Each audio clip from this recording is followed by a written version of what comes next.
Olá pessoal, tudo bem? E deu Vasco da Gama, o sonho continua. O Vasco consegue a sua segunda vitória consecutiva, depois de bater o Brusque jogando fora de casa pelo placar de 1-0. O time comandado pelo técnico Fernando Diniz emendou a segunda vitória consecutiva. Na noite desta segunda-feira, venceu o Goiás pelo placar de 2-0. Morato no primeiro tempo, Gabriel Peck no segundo tempo, números finais, Vasco 2, Goiás 0. O Vasco já é o sétimo colocado com 40 pontos e, ouvindo os depoimentos dos jogadores, a animação é geral no time Cruz Maltino, que jogou com o apoio da sua torcida. E olha que a torcida do Vasco estava bastante eufórica, bastante animada neste reencontro e incentivou bastante a equipe. O Vasco, que consegue 2 vitórias consecutivas, vai ficar de olho agora no complemento da rodada. Lembrando que o Vasco abriu esta 27ª rodada. Foi o primeiro jogo isolado, 2-0 em cima do Goiás.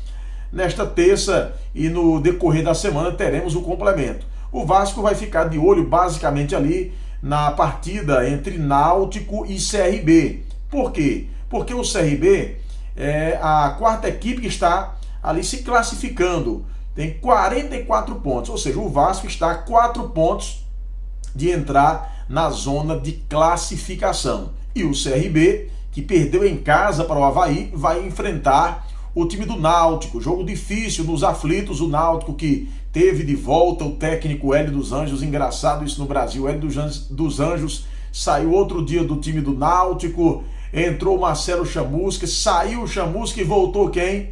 Hélio dos Anjos. E é justamente ele que vai estar no banco de reservas para tentar resgatar o Náutico no Campeonato Brasileiro.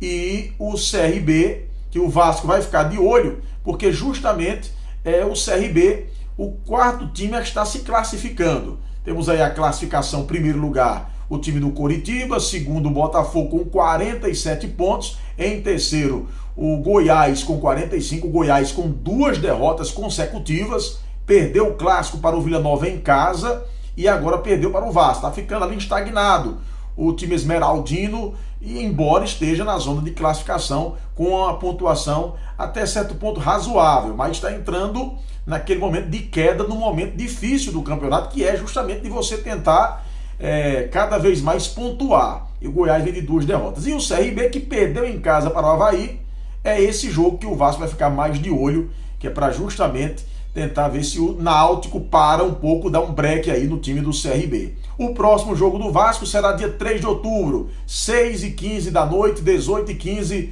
no Batistão, contra o Confiança. Confiança é o penúltimo colocado, é o vice-lanterna. Mas antes de enfrentar o Vasco, o Confiança vai enfrentar o Coritiba. Acho que para o Vasco seria interessante que o Coritiba vencesse o Confiança, porque deixa o Confiança mais embaixo no campeonato. E o Coritiba, cá para nós, dificilmente vai deixar de ascender à primeira divisão. Já tem 52 pontos, uma classificação confortável e só um desastre para o Coritiba não chegar lá. Então, se o Coritiba ganha do Confiança, que é o próximo jogo do Vasco, automaticamente deixa o Confiança sem confiança para enfrentar o Vasco. O Vasco que vem nessa toada de conseguir justamente mais uma vitória. Seria, se ganhar do Confiança, a terceira vitória consecutiva, o que daria muita confiança ao time do Vasco da Gama. Para fechar, um comentário sobre Fernando Diniz. Fernando Diniz, que chegou ao Vasco vindo do Santos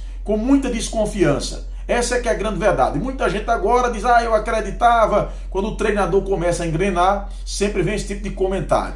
Mas o Fernando Diniz chegou desacreditado. Por quê? Porque a filosofia do Fernando Diniz é um futebol de toque de bola, um futebol onde se precisa de tempo para você implantar o seu estilo. Ou seja, Fernando Diniz é o técnico que precisa de uma pré-temporada para ele trazer os jogadores que entendem, que compreendem a sua filosofia de jogo e para treinar. Até porque para você sair jogando, ele não gosta de goleiro que dá balão, que zagueiro que sai dando chutão. Ele gosta sempre, mesmo o time sendo apertado, sair jogando. Quem é que não lembra o Fluminense, o Atlético Paranaense, o time do São Paulo e agora por último o Santos. E lá atrás, no início da sua trajetória, quando ele explodiu para o futebol, no Audax Italiano, quando ele disputou o Paulistão e levou o time a uma zona bem interessante naquele campeonato.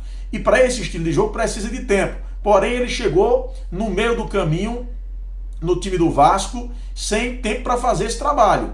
Então muita gente não acreditava, não que ele não seja um bom profissional, mas pelo estilo de jogo que precisa de tempo e ele sem ter tempo para fazer isso no Vasco. Mas, veja bem, ele está conseguindo dar uma cara, uma dinâmica de jogo Vasco interessante. O Vasco mostra autoridade, mostra força e num campeonato muito nivelado como esse é muito interessante. Então vamos aguardar os novos capítulos. A torcida do Vasco está eufórica, o sonho continua, acreditando que ainda dá. E dá mesmo, porque pela pontuação é possível de chegar à Série A do Campeonato Brasileiro. Fique comigo aqui no canal. Se você gostou desse vídeo, deixa um like, tá certo? Ativa as notificações e também se inscreve no nosso canal. Um grande abraço e até o próximo.